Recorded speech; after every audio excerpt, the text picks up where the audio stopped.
Bienvenidos, esto es Hoy Nos Toca a la Noche. Vamos a hacer un repaso y análisis de los temas del día, principalmente haciendo foco a este pedido de la Corte Suprema de la causa que involucra a la expresidenta Cristina Fernández de Kirchner en cuanto a las obras públicas, que suscitó todo tipo de opiniones, a favor, en contra, sobre este pedido y que realmente también puso en el foco de las críticas a la justicia, pero mucha lupa y mucho realce en el tapete acerca de las internas que puede llegar a tener la Corte Suprema. En todo esto, las posturas fueron totalmente contrapuestas. En el día de ayer, quienes defendían que el pedido de la Corte Suprema era una garantía a la justicia y a la exmandataria para que el proceso se dé de forma correcta, hoy ya hablan de una justicia limitada. Y por lo contrario, quienes ayer estaban pidiendo que no haya impunidad, hoy más o menos se mostraron aliviados porque finalmente el martes comienza el primer juicio oral a Cristina Fernández de Kirchner con respecto a este punto, a la vialidad, como les venía comentando. Pero la verdad es que todos los gobiernos en su discurso piden una justicia independiente. Todos, todos. El anterior del anterior, piden que haya una justicia independiente, que no haya limitación alguna, pero a la hora de estos hechos, de lo que sucede, todos opinan. Todos opinan. Del gobierno salió a decir que no quería que haya impunidad. Por el otro lado, Alberto Fernández incluso dio a entender de que los jueces van a tener que dar explicaciones sobre sus fallos el día de mañana. Y ahí, entonces, la gran pregunta es ¿qué es lo que sucede? La Corte Suprema de Justicia de nuestro país se vio empujada a tener que emitir un comunicado justificando todo lo que han realizado y diciendo de que esta no es la primera vez que hacen un pedido semejante y que incluso también es una medida que puede llegar a darse de forma normal. También una de las cosas que especificó es que esto no tiene por qué cambiar el curso que venía teniendo la causa, entonces el martes puede comenzar el primer juicio oral, como les venía diciendo. Ante toda esta circunstancia, lo que cabe para pensar, o al menos para preguntarse, es si realmente la justicia en nuestro país es independiente. Empezamos.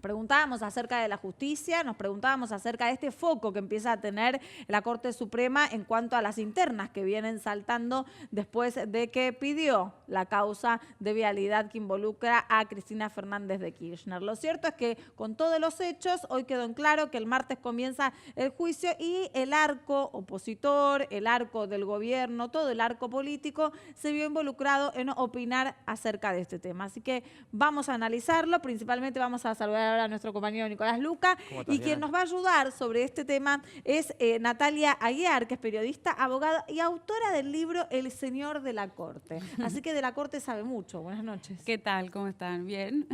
Bueno, veníamos hablando de esto, de poner el foco ahora en las internas que tiene la Corte Suprema. Sí, siempre tuvo, y creo que esto dejó en evidencia que los jueces son vulnerables a las presiones, ¿no? Evidentemente hubo ahí alguna especie de acuerdo o necesidad de hacer esto porque el expediente lo tenían hace meses, así que las fotocopias las podrían haber pedido antes, ¿no? Evidentemente había una decisión de salvar a Cristina y creo que el cacerolazo fue un antes y después, ¿no? El enojo de la Corte, la academia, los especialistas hizo que la Corte diera... ¿Usted cree que un cacerolazo que no se dio tampoco en todas partes ni tampoco fue realmente tan masivo y notorio puede llegar a quebrar una decisión que tiene la justicia?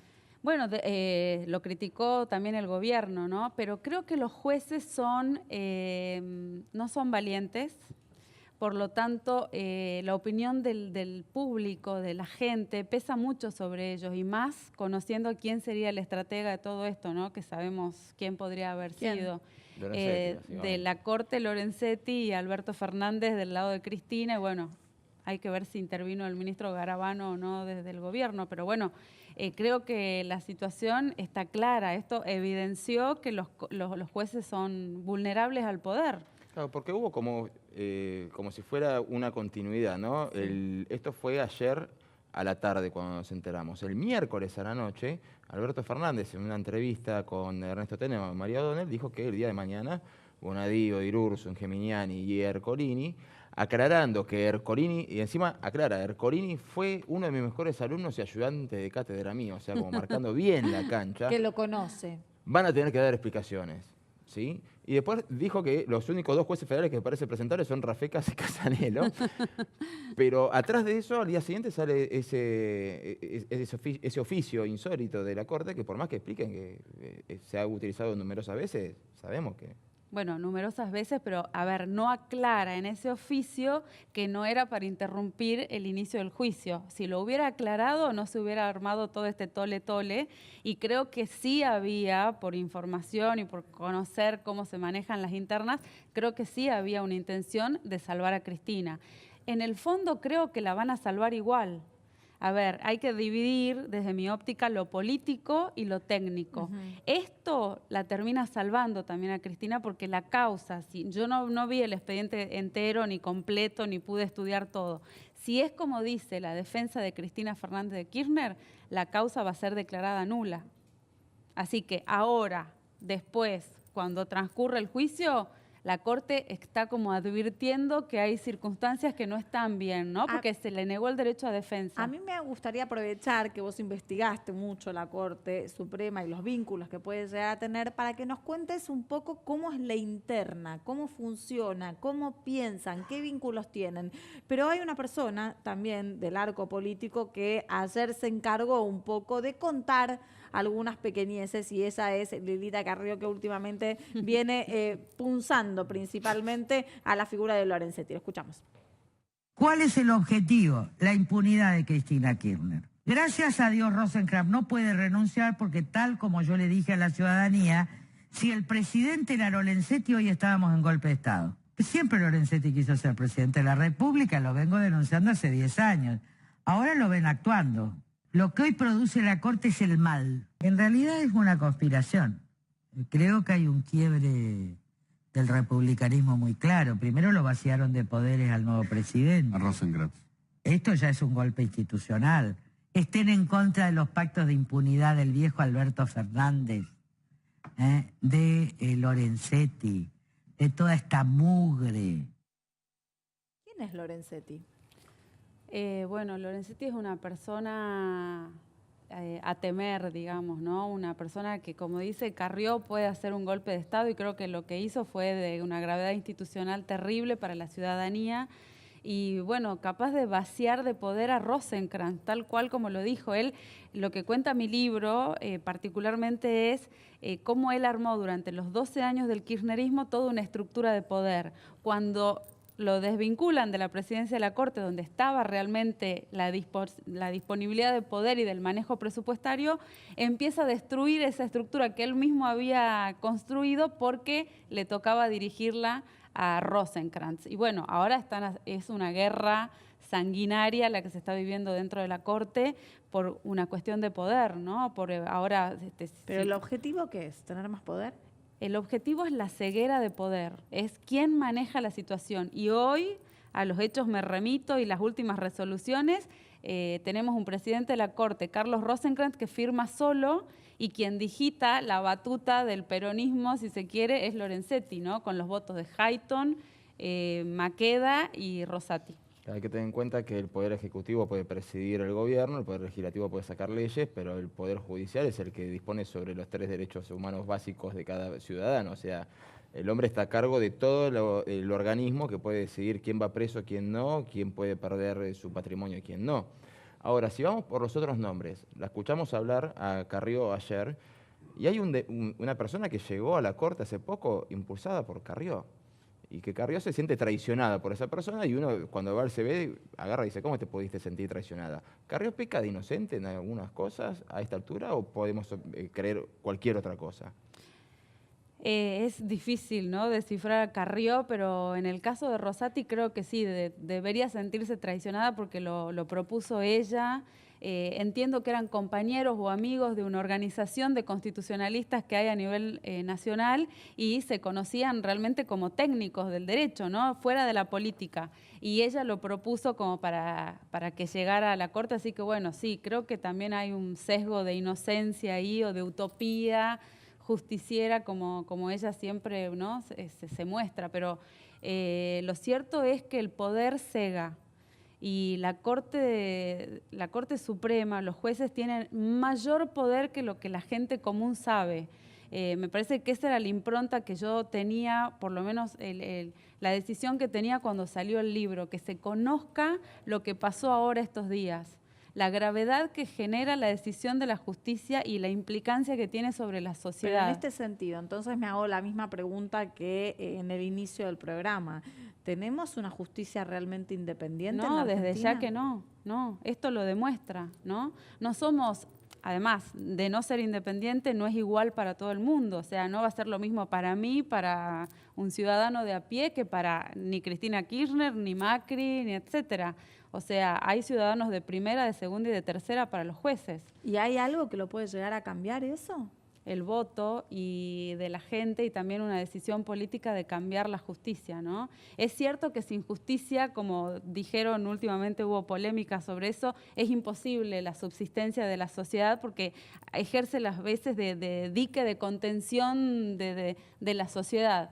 Si no, sería una locura, nos mataríamos entre todos, ¿no? Habla de una especie de contrato social. Pero la justicia actualmente, esto queda demostrado que si en primera instancia, segunda instancia, tercera y cuarta, porque penal tiene 4 instancias, y la Corte se dan cuenta de que hay una serie de nulidades o que no se le dio el derecho a defensa, en este caso a Cristina Kirchner o a cualquier otra persona, todo el proceso está viciado. Al de estar viciado puede ser declarado nulo en algún momento. Y creo en el fondo que le están haciendo un favor a Cristina. Hubo un caso que me lo recordaba hoy una amiga, el caso de AMIA, que fue declarado nulo toda la parte del juicio desde el momento en que se sabe que a Tejeldín se le paga esa coima, ese dinero, hasta la actualidad. Ese juicio hace 25 años que está paralizado. Y el Tribunal Oral Federal 3 declaró nulo. Creo que vamos por el mismo camino con esta causa. ¿Y qué pasó con Hayton de Nolasco, que venía acompañando a Rosenkrantz? O sea, Rosenkrantz no estaba tan solo, era minoría, 2 contra 3, pero ahora quedó totalmente solo de un día para el otro. Hayton de Nolasco es un caso emblemático de ilegalidad absoluta dentro de la Corte. ¿Por qué? Porque Hayton de Nolasco debería haberse ido en diciembre del año pasado. ¿Qué pasó? Ella había presentado una causa, una acción declarativa para no irse después de los 75 años cuando ella no está protegida por la última reforma constitucional porque ella juró con la reforma del 94, no con la anterior. Así que se tendría que haber ido.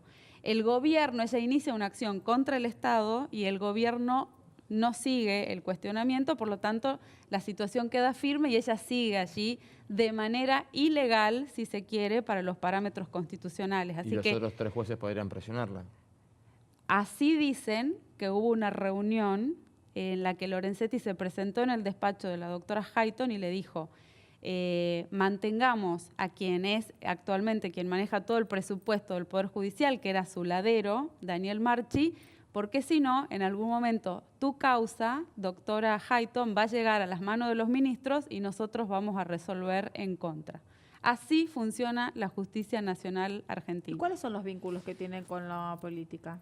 Todos, todo el tiempo. O sea, ¿Y de todo el arco político? Y de todo el arco político, sí, y de la CIDE y de organismos internacionales. O sea, realmente es una situación grave en la que se encuentra la justicia nacional. En este caso tenemos una causa enfrente que es la de Cristina Kirchner. Usted asegura que esto no va a llegar a ningún lado y que se intentó beneficiar a la exmandataria. Sí, de las dos maneras creo que se la está beneficiando. ¿No entra en ningún punto la vía de análisis como para por lo menos preguntarse si en realidad fue una medida o una circunstancia como para ver si se garantizan ciertos derechos a la expresidenta? Creo que sí. Para que no haya hazaña, a eso es a lo que voy. Creo que la Corte actuó desde lo técnico de manera equivocada. No puede intervenir la Corte sin sentencia firme. Entonces, este supuesto pedido de las fotocopias era en principio con la intención de suspender el juicio porque hay recursos de queja de las personas que están imputadas en esa causa que la Corte decidió abrir y analizar. Si la Corte decide eso, significa que hay fundamento como para que se realice esa situación, ese estudio de análisis. Se podría haber suspendido el juicio, por supuesto, pero bueno, esto creo que hubo acuerdos políticos como para que el juicio se inicie directamente, pero la Corte advierte, y creo que para evitar un papelón, esto desde lo político, la Corte dice, paremos porque esta causa se cae. Advierte la Corte que esto va por mal camino, por la presión política y porque los grandes medios quieren la foto de Cristina en el banquillo, la Corte se ve obligada, presionada a avanzar y la verdad que nos está dando el ejemplo que todos los ciudadanos nos merecemos, ¿no? De seguridad jurídica. Si uno tiene un problema, ¿dónde va al médico? En este caso, si uno tiene un problema, ¿dónde va a ir? No sé. Ahora, podría haber actuado en cualquier otro momento, no cuando ya faltaban 5 o 6 días para Claro, empezar el 4 juicio. días para el inicio del juicio, ¿no? O sea, muestra que Claro, hay una... lo primero que venías mencionando, y vos también lo mencionabas Sí, ya desde hace varios 4 días del días, desde juicio que es surgió. insólito. Es evidente la intención que hubo de ahí, una mano negra de torcer la investigación, pero creo igualmente que la causa va a ser declarada nula si es cierto todo lo que dice la defensa de Cristina Kirchner, ¿no? Me pregunto yo, ¿fue adrede? ¿Los otros jueces lo hicieron adrede también? ¿No se dieron cuenta de que había nulidades? En derecho penal se dice la teoría del árbol envenenado, que todo el mundo lo conoce, que es una manzanita podrida. Bueno, esto va a terminar como la causa AMIA, me parece. ¿No podría ser también como que no se encuentra sustento ante la investigación? A ver, es que en la Argentina está el principio, y en la mayoría de los países democráticos, el principio de inocencia por sobre todas las cosas. Sea Kirchner, sea Macri, sea Juan Pérez, lo tiene como ciudadano. Si en este caso fuera Cristina Kirchner o fuera Mauricio Macri al que se le negó el derecho de defensa, la gravedad es mayúscula. Y creo que es lo que la Corte intentó tratar de frenar, ¿no? Que esto sea terrible. Por supuesto que hubo un oportunismo político y del momento y de la situación, pero se dieron cuenta que esto realmente es una aberración que va directo a la nulidad. Bueno, en algún punto entonces trataron de ponerle un marco jurídico, un sendero de justicia Con la a la intención situación. primera de... Con una frenar el intención juicio. política. con la intención política de salvar a Cristina, ¿no? Usted insiste que es una cuestión de total política. A mí, la verdad, puede ser ingenuo mi planteo, ¿no? Pero sentir como ciudadana que no se puede creer en la justicia me resulta tan de enorme decepción que intento ver si no hay algún marco más allá de que seguramente hay influencia política en todos los ámbitos. Me parece terrible. Entonces, ¿qué le podemos decir a la gente que nos está viendo, usted como abogada, como investigadora de la justicia también, sobre si creer o no? No crea, que cuestione, que estudie, que analice, que cuestione todo. A ver, si uno va a ser juzgado por personas que son corruptas y que son personas que no merecen estar en ese lugar porque no son lo que aparentan de legalidad, entonces yo no puedo ser juzgada como una persona que es corrupta. A ver, la realidad es esa, los jueces tienen que ser impolutos, tienen que tener ciertos dones de buena gente, moral, conducta, Rectos. nivel académico, tienen que ser rectos. Bueno, la verdad que esto deja mucho que desear, ¿no? Si les estoy diciendo que Hayton está de manera ilegal en la corte, bueno.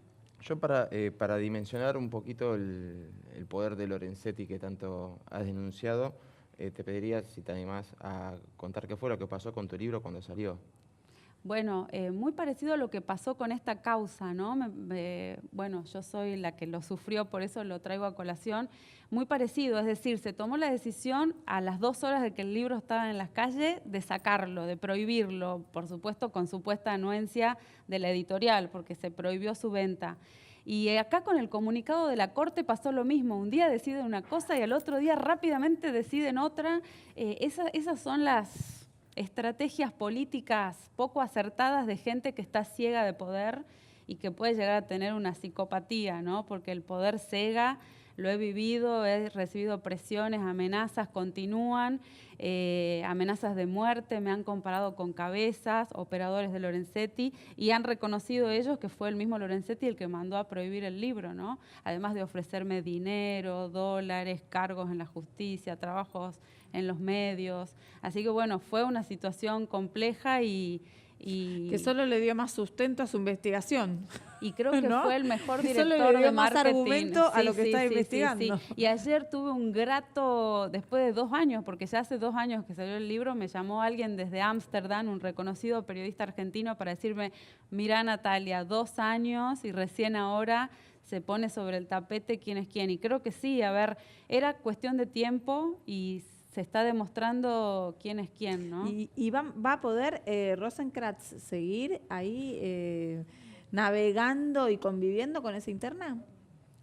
En la que todos parecen poner como al más fuerte, como a Lorenzetti.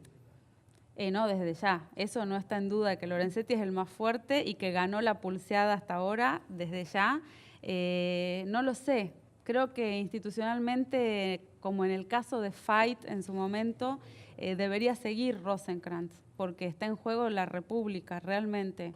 Lorenzetti, bueno, no tengo nada bueno que decir del doctor Lorenzetti y sí recalco, bueno, la trayectoria académica, ¿no? Y el respeto que se le tiene a Rosenkrantz, por ejemplo, también a Hayton, también a Rosati, a Maqueda en muchos fallos, pero bueno, Rosenkrantz tiene distinciones internacionales, es una persona muy reconocida a nivel internacional. Bueno, gracias por traernos toda su información. Nosotros Gracias. vamos a seguir analizando este tema en el segundo bloque y vamos a tratar de darle un marco también de cuáles son los mecanismos técnicos que se tienen que seguir en estos casos. Ya venimos.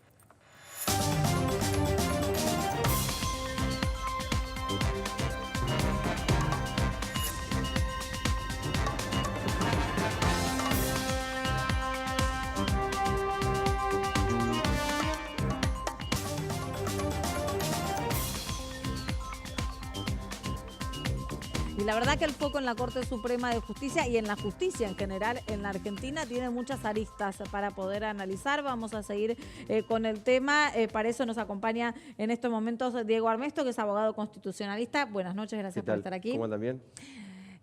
Bueno, en algún punto volver a analizar esto que se pone sobre el tapete y los procedimientos más que nada quería evaluar. Sí, a ver, para ser claros, lo que hizo la Corte con su, como bien dijiste vos, Nicolás, con el oficio, porque hay que ser un poquito más claro, ¿no? Ayer he escuchado todo el fallo, no es fallo, no se dio con la firma de ningún juez. Alguien filtró cómo se resolvió eso, y yo calculo de qué vocalía salió, porque, como decía Natalia anteriormente, es decir, hay una interna muy fuerte. Hoy Andrés Malamud fue muy gracioso en Twitter que puso Rosenkrantz 1, 4 el resto. Es decir, es como que se están devolviendo favores. Entonces, indirectamente creo que eso no ayuda a la justicia. La Corte Suprema de Justicia de la Nación es la cabeza del Poder Judicial. Y cuando el mensaje de arriba para abajo no es el correcto, abajo se desmadra todo. Primera cuestión. Segunda cuestión, desde el punto de vista procesal, la Corte Suprema lo que hizo es lo que hizo en varios fallos. Es decir, lo hizo en el caso Romero Feri, lo hizo en el caso Tejerina, lo hizo en el fallo Camerat. Fallos donde la Corte, frente a una nulidad, a una queja que plantea la defensa, solicita el expediente principal. ¿Para qué? Para resolver la queja. ¿Y por qué levantó tanta polvareda eso entonces? Y porque yo creo que un poco, perdón que use tu libro, ¿no? Es decir, pero es un tema todo de River Boca. Es decir, es lo que están a favor del 1 contra los otros 4 y los que están con el 4 contra el 1. Y en realidad lo que está en el medio es el Código Procesal. Hay 2 códigos procesales, el Código Procesal Penal y el Código Procesal Civil. Hoy lo hablaba con el doctor Camino, que es un colega. Y los dos decíamos, está el artículo 353 del Código Penal y el 258, creo, 52 del Código Civil y Comercial, donde se habla de la queja. Y las quejas, dice, mientras la Corte no resuelva o abra la queja, el proceso continúa. Entonces, ¿cuál fue el ruido? Nada más fue, y bueno, ya que está, tiremos piedra, porque en este país lo único que hay que hacer es profundizar, no solo la grieta política, sino la grieta también en la Corte. Entonces, en todos lados hablamos de grieta. Entonces, todo es tirar piedras al otro. Ahora bien, si hay operadores, si no hay operadores, a ver, esa historia es de siempre. Siempre hay gente que llega más fácil a la Corte. A ver, yo las veces que intervine con cuestiones en la Corte, me clavaron un 280. El 280 te rechazan el recurso sin explicarte por qué. Ahora, si tuviera un apellido o si fuera un abogado mediático más conocido que esto que el otro y que tuviera un poquito, y perdón lo que voy a decir, no es muy académico, la rosca, porque vos tenés rosca en la política, como la reivindica Emilio Monzó, pero también tenés rosca judicial. O un defendido con un apellido más pesado. O un defendido con un apellido muy... A ver, yo he escuchado, ¿se acuerdan la época que se armó la democratización de la justicia y los jueces subrogantes? Sí. Sí. Yo soy conocido de un subrogante que puso la presidenta Cristina Fernández. Y un día me dijo, no voy a revelar su nombre, que él estaba de subrogante, es decir, venía del espacio y lo pusieron de juez, pero tenía el título de abogado. Entonces me dice, ¿vos sabés qué feo fue salir al pasillo y verlo a De la Rúa esperado, sentado? Pedí automáticamente la carpeta porque es un expresidente. Claro. Entonces, esta línea que hay, es un expresidente, es un poco lo que decís vos, decir, no es lo mismo Nicolás de Luca, Diana, te iba a decir, Diana o Diego. Es la expresidenta. Entonces, es el expresidente. Entonces, lo que hay acá que tenemos que ponernos a enfocar es la cuestión de la igualdad ante la ley. Es decir, la Corte tiene dicho, somos iguales ante la ley en iguales condiciones y iguales circunstancias. Yo no soy igual que vos. Ustedes son los conductores del programa, yo soy un invitado. Entonces, yo no tengo las atribuciones que ustedes tienen para resolver cuestiones del programa que seguramente lo arreglan con la producción o lo arreglan por la cucaracha. Es decir, yo no tengo la cucaracha puesta. Entonces, es lo mismo cuando yo estoy dando clase en la facultad, yo siempre se lo explico a mis alumnos. Cuando yo estoy de profesor, yo soy el profesor y ustedes son mis alumnos. No somos iguales. Pero a la hora de ir a la justicia... Pero a la hora de la justicia tendríamos que ser iguales. Ahora, muchas veces yo tengo una frase que tampoco me van a querer odiar, pero es decir, a veces la justicia se levanta la venda para ver quién está delante. Y hay otra cuestión más que lo decía Spota en su libro Lo jurídico y lo político, es decir, y lo decía Calamandré, cuando la política entra a tribunales, la justicia sale por la ventana. Ahora, ¿cómo se hace para evitar que la justicia entre a tribunales cuando la forma de nombrar... O sea, yo no creo en la democratización de la justicia, me parece una barbaridad que los jueces sean elegidos por la vía democrática directa. Pero la forma en que son elegidos, la composición del Consejo de la Magistratura hoy influye un montón de cómo se nombran los jueces. O sea, los partidos políticos nombran a los jueces y entre el Senado y el presidente, o sea, la rosca política nombra a los jueces. A ver, yo te voy a contar una breve historia sobre ese tema que te agradezco que lo pusiste. Es decir, yo creo que el artículo 114 de la Constitución, que habla del Consejo de la Magistratura, tiene una difícil redacción porque habla del equilibrio. Él dice que en la composición del Consejo tiene que haber equilibrio. Entonces yo te pregunto, ¿qué es el equilibrio? Voy a decir, el equilibrio para vos. ¿Cuál es tu equilibrio? Para vos el equilibrio de algo, y para mí el equilibrio esta es otra. Cuando se estaba por terminar el plazo para hacer la ley del Consejo de la Magistratura, el negro Yoma hace un proyecto de ley y se sanciona con 19 miembros. A los 3 o 4 meses, 6 creo, se vuelve a modificar la ley y pasa a 21. Cuando la presidenta Cristina Fernández de Kirchner, el gobierno de Néstor Kirchner, era senadora de la Nación, presenta un proyecto de ley diciendo que el Consejo de 21 era muy burocrático y que había que bajarlo a 13. Entonces lo baja a 13. Y después, en el 2014, se le ocurre, que hicimos una acción judicial con Andrés Gil Domínguez y después salió el fallo a Rizzo, se le ocurre hacer, ¿sí?, de elevarlo de nuevo a 21. Entonces, perdona, a ver, decime un poco de coherencia. Vos en el 2006 me decías que era un órgano burocrático y ahora me le querés pasar a 21. En el año 94, cuando se debate la Convención Constituyente, el convencional, el miembro informante se llama Enrique Paisao de la Unión Cívica Radical. ¿Sabés cómo empieza el discurso? Y los invito en la página web Infolec, que están todos los debates, buscan el 114 y lo pueden leer. Dice, en la Argentina, las encuestas nos dicen que el Poder Judicial está abajo de todos los poderes, que no le cree nadie. Sigue estando en ese lugar. Exactamente, 1994. Entonces, la política se encargó, antes de esta reforma, dice, a que los jueces se resuelvan a partir del toma y daca. Ahora la pregunta es, ¿y hoy cómo es?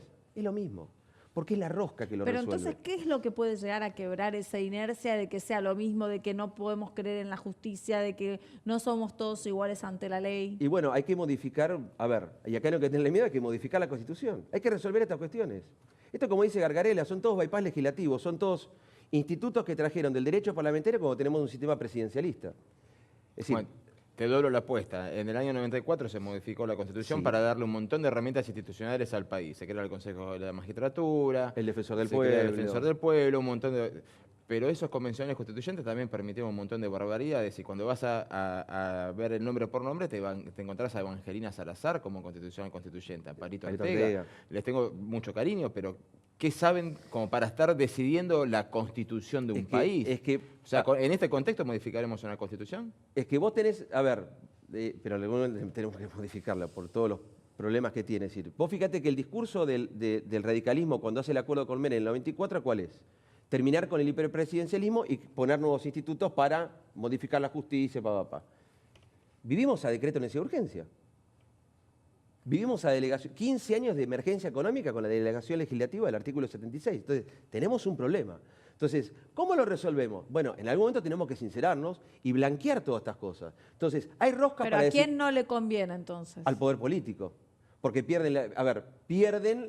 ellos perderían el poder que tienen para designar a un juez. Una influencia. Si Nicolás fuera amigo mío y él es abogado y yo tengo posibilidad de meterlo de juez si yo fuera político, yo lo meto de juez. A ver, yo tengo un amigo mío que no voy a decir el nombre tampoco, que lo nombran juez. Me llama por teléfono y dice, me nombraron juez. Che, qué bueno, te felicito. ¿Cómo hiciste? Mi pregunta fue, ¿cómo hiciste? Y me apoyó tal y tal. Lo apoyó Drácula, Frankenstein. Después hay que devolverle el favor. Exactamente. ¿Entendés? Entonces, ese toma y daca que denunció Paisao en el 94 sigue funcionando. Entonces, el problema que uno tiene es cómo resolvés esta cuestión. Entonces, vos planteabas anteriormente, ¿cómo resolvés las cuestiones de la Corte? ¿Cómo resolvés las cuestiones del Poder Judicial? Bueno, a ver, blanqueemos en algún momento. Es decir, no puede ser que vos hoy, y esto es una cuestión, la Corte Suprema esta, que hasta hace unos días era la mayoría peronista, en 2 segundos se transformó en la Corte kirchnerista.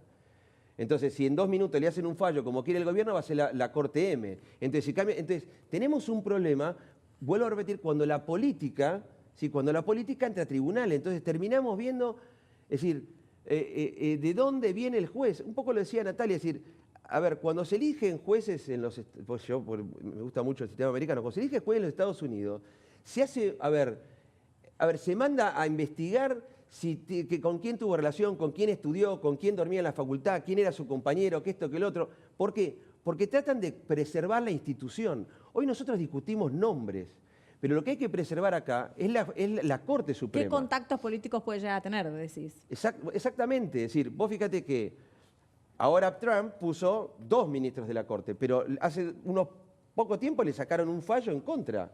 Y Trump salió a cacarear porque estaba diciendo, a ver, como que los nombré yo. Ahora, yendo a lo que pasó en estos días, Sí. ¿no? En el inicio del programa lo que planteábamos es, bueno, ante esta situación de la Corte que pide el expediente de vialidad que involucra a la exmandataria, sale un arco político a quejarse y al otro día, bueno, respira porque en realidad el juicio sí comienza. Lo contrario, sale a decir, bueno, están garantizando un poco la justicia que puede llegar a tener la mandataria y hoy en realidad están diciendo hay una Corte totalmente limitada por el poder. Todos esos que en algún momento fueron gobierno y que forman parte del arco político, se llenan la boca hablando de una justicia independiente. Bueno, esa situación en la que un día se piensa una cosa y en la otro día se piensa otra, ¿por qué se está dando? Por una cuestión que, a todos les conviene. Es decir, estamos en un año electoral, entonces a todos les conviene. Ahora, ¿cómo resolver la cuestión de la Corte? Hacer el juicio político. ¿Tenés el número? No lo tienen. Ni en el Senado ni en diputados. No van a poder. ¿Cómo lo resolvés? Y bueno, hay que buscar canales de diálogo, porque acá también hay un error cuando se cree que están los operadores judiciales de la mesa del Poder Ejecutivo. Los operadores judiciales, es decir, vos tenés un sistema donde tiene que haber una interrelación entre los poderes, hay relaciones funcionales entre los poderes del Estado. Los 3 poderes no son compartimientos estancos, hay relación. Para eso hay un Ministerio de Justicia, para eso hay un Ministro de Justicia. Entonces vos tenés que resolver determinadas cuestiones a partir del diálogo. Si no hay diálogo, si hay caprichos de ambos lados, si los ministros se le plantan al otro, si la Corte es de un color o de otro color, vos terminás afectando el sistema. Entonces, si la cabeza del Poder Judicial es la que tiene problema, para abajo hay un mensaje totalmente indescifrable para los juzgados inferiores. Ahora bien, cuando uno habla con la gente cree que la justicia es corrupta. No, a ver, enfoquémonos, Comodoro Pi. Yo puedo recorrer, el otro día fui a dar una charla al Colegio de Abogados de Quilmes y estaba mucho Poder Judicial de Quilmes y yo no veo ahí los jueces de Comodoro Pi. Entonces la gente confunde. Entonces, a ver, cuando nos metemos en el barro político, la justicia también se embarra. Entonces lo que tenemos que buscar es un mecanismo donde si la Corte pide un expediente, porque acá es el tema. ¿Qué es lo que la Corte termina resolviendo? Que bien le dijo Natalia con el tema AMIA. Es decir, si vos vas con un proceso donde hay un montón de nulidades solicitadas, después llega la Corte y la Corte te planta la nulidad de todo. Si vos resolvés previamente, vos resolvés las nulidades y el problema lo va a tener Veraldi después, el abogado de Cristina, cuando quiera plantear nulidades, porque las nulidades ya fueron resueltas, le van a contestar. Le van a decir, ponele, en junio del 2019 las nulidades ya fueron resueltas. Entonces, a ver, el proceso se sustancia, el juicio empieza el martes. Entonces, toda la locura que se armó es porque también hay este fulbito de los 4 contra los 1. Un poco, creo que vos le preguntaste lo de Hayton, ¿no? Es decir, Sí. Hayton va y viene, va y viene. No, Ahora, era una interna. ¿por qué va Hayton? ¿Alguien se lo preguntó? ¿Alguien puso a analizar por qué va Hayton? ¿Por qué? Porque Hayton, cuando cumplís los 75 años, el Es lo único que que hablábamos se fue es Zaffaroni. Ella, cuando cumple 30, hace el amparo amparándose en Fight. el amparo Fight. ¿Qué hace el Poder Ejecutivo Nacional? No apela. ¿Por qué no apeló? Para Y tenerla la- de su lado. ¿Eh? Para tenerla de su lado. Exactamente. Ahora- Entonces, cuando el presidente nombra a 2, creyendo que Rosati, porque Rosati es independiente, Rosati es un constitucionalista de nombre, fue convencional constituyente, fue intendente, fue ministro de Justicia, tiene un currículum bastante, y es un tipo espectacular, es decir, desde lo técnico, desde lo jurídico, y como persona. Es decir, entonces, yo lo que digo es, y encima lo pidió Carrió. Es decir, entonces, lo que yo digo es, ahora decís que es malo. Si no es malo, es decir, lo que hay que acostumbrarse a la justicia independiente. Cuando el Poder Judicial resuelve una cosa, piolín en bolsa, callarse la boca y listo, ya está. Pero cuesta pensar en una justicia independiente en base a lo que vos venís planteando. Yo recuerdo 2 casos. Sí. Uno de hace 17 años y otro muy actual. El de hace 17 años, Urso, nombrado por Menem, pum, lo metió en cana. Está bien, fue al penal de Gostañán, pero lo metió en cana. Sí.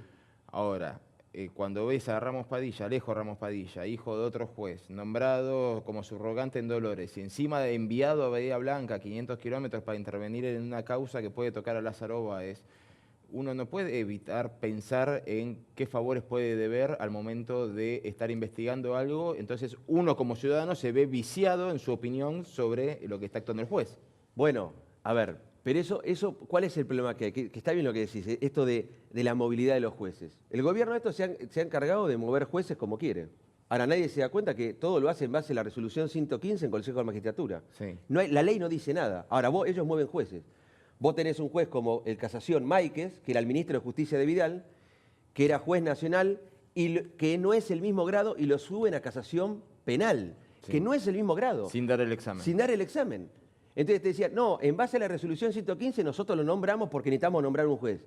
Entonces que vas vos caminando por la calle, vení, Nicolás, te vamos a nombrar juez. No, no es así. Yo agarro.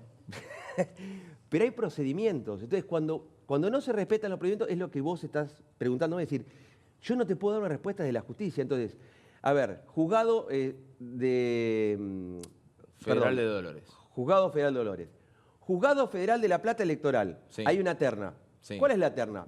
Mirá lo que te voy a decir. ¿Vos sabés cuál es la terna? ¿Quién salió primero? Ramos Padilla. ¿Quién salió segundo? No me acuerdo. ¿Quién salió tercero? Durán. Durán es el juez que en el gobierno anterior, Cristina Fernández de Kirchner, lo nombra juez subrogante, que era secretario del Juzgado Federal de La Plata, lo nombra juez subrogante, donde todos pataleamos porque no es un juez de la Constitución. Y aparte porque, yo no lo dije, pero varios decían, es un juez militante de justicia legítima.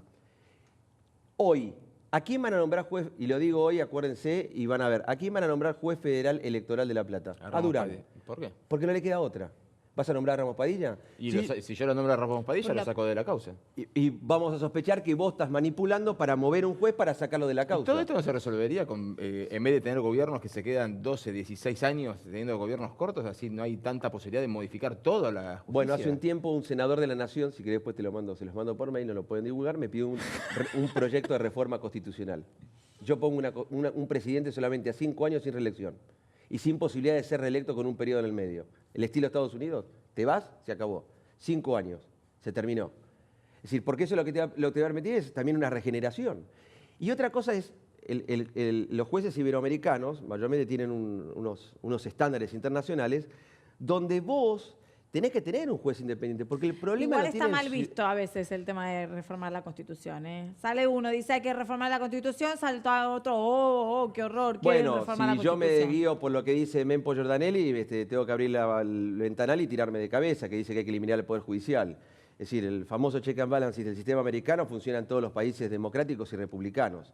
Si vos te metés con determinadas cuestiones que van a afectar uno de los poderes de Estado, que principalmente es el poder que es el más independiente porque perdura en el tiempo, no hay posibilidad de removerlo si no es por mala conducta. Es decir, que esas son todas las garantías que tienen los jueces. Ahora, si yo lo llamo al diputado de Luca o a la diputada Diana para, che, ¿me das una mano? Y yo tengo un problema. Porque mañana vos me decís, che, Diego, ¿te acordás cuando vos me pediste? Entonces voy a tener que resolver. Entonces, este es el problema que hay. Claro. Entonces, lo que hay que hacer en algún momento, difícil. como algunas constituciones provinciales, y termino, algunas constituciones provinciales lo tienen, Consejo de las Magistraturas, donde no hay representación política. Neuquén, Chubut, por ejemplo. Claro. No hay representación política. Tenés un representante de los políticos y tenés un representante popular. Es decir, donde la gente Se es decir, involucra. participa, porque yo siempre digo lo mismo, la participación es el medio más efectivo para lograr las transformaciones.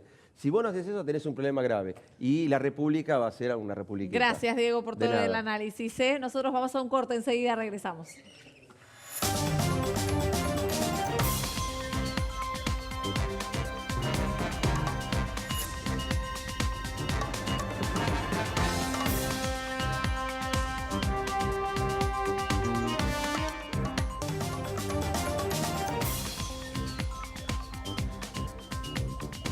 Lamentablemente a veces en nuestro país hasta que uno nos lleva a un acto para visibilizar algo, nadie se entera y es lo que le pasó aparentemente a un dirigente del ascenso que para que alguien lo escuche o lo vea se tuvo que encadenar a las puertas de la AFA, ¿no, Santiago? Diana, es un caso insólito. Un dirigente del ascenso se tuvo que encadenar en la puerta de la AFA a modo de protesta para que lo escuchen por dudosos fallos arbitrales y como para que también investiguen a un club de esa misma categoría por su ascenso muy, muy dudoso. Se trata de Gerardo Escobar. Ahí lo vemos, bueno, en la puerta de la AFA. Para pobre hombre. Sí, pobre hombre. Es el vicepresidente de Sarmiento de Chaco y, bueno, como te decía, reclama para que se investigue el ascenso de estudiantes de Río Cuarto a la B Nacional. Estas son las palabras que dijo el vicepresidente de Sarmiento. Hemos agotado toda la instancia administrativa solicitando del Club Atlético Sarmiento de Resistencia Chaco a nuestro órgano máximo, madre del fútbol argentino, las aclaraciones con respecto a lo que nos pasó, en robarnos la ilusión del último ascenso, y no tenemos ningún tipo de respuesta. La verdad es que nos sentimos muy mal y creemos que una medida extrema en este sentido nosotros entendemos, pero que nos debemos a nuestros simpatizantes, a nuestros socios, llevar algún tipo de respuesta hacia el Chaco, ¿no? Santiago, la verdad me da pena que haya tenido que llegar a ese extremo para que alguien pueda ver o atenderlo, porque me da la sensación que habrá agotado todas las instancias.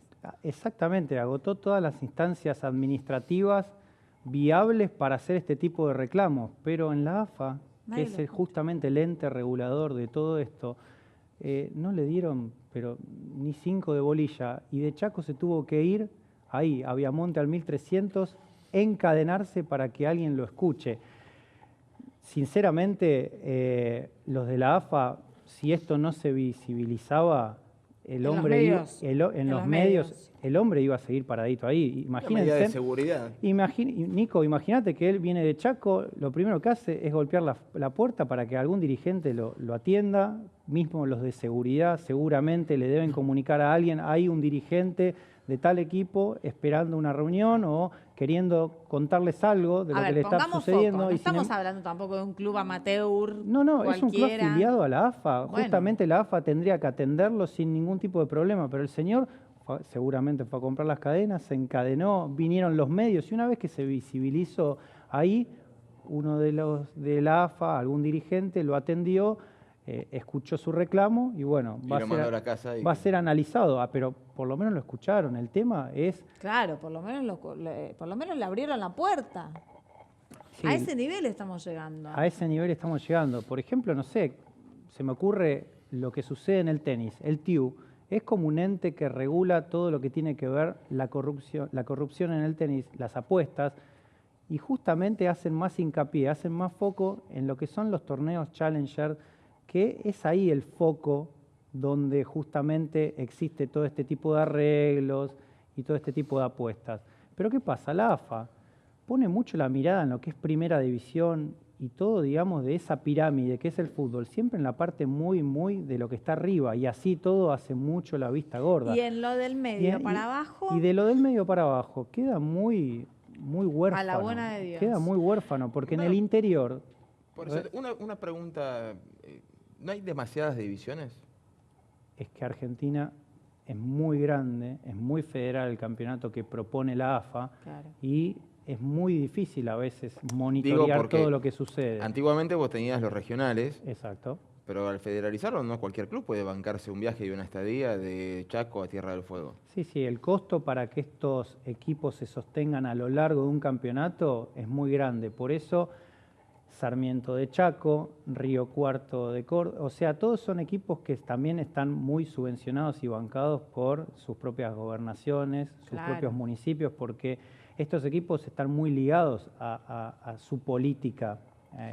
Acá de O vuelta si la no, no política podrían. metiendo la cola, ¿no? Como Varias. siempre. A lo que voy es, entonces, este tipo de arreglos que denuncia este señor o de beneficios que puede llegar a tener un árbitro a la hora de tener un partido, ¿son naturales, entre comillas, en ese tipo de juego? En el interior son casos donde a veces es muy difícil constatar porque ni siquiera a veces la televisación reproduce el partido.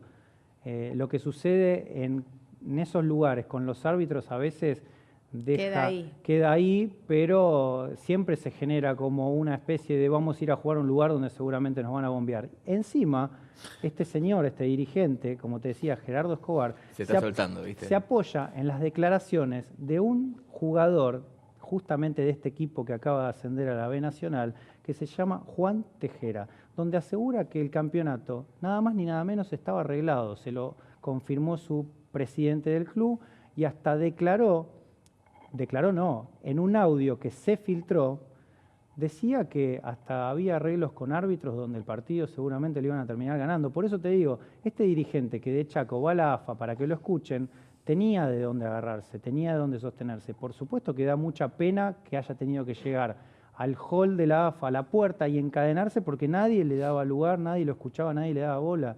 Pero tiene material de dónde agarrarse. Bueno, vamos a ser optimistas, espero que sea el puntapié para ¿no? que se blanqueen algunas situaciones. Ya perdió todo filtro, dijo, lo bombearon. esas No, cosas. bueno. Señores, mejor terminar acá el programa. Buenas noches a los dos, buenas noches a ustedes también. Mañana regresamos haciendo Hoy Nos Toca la Noche.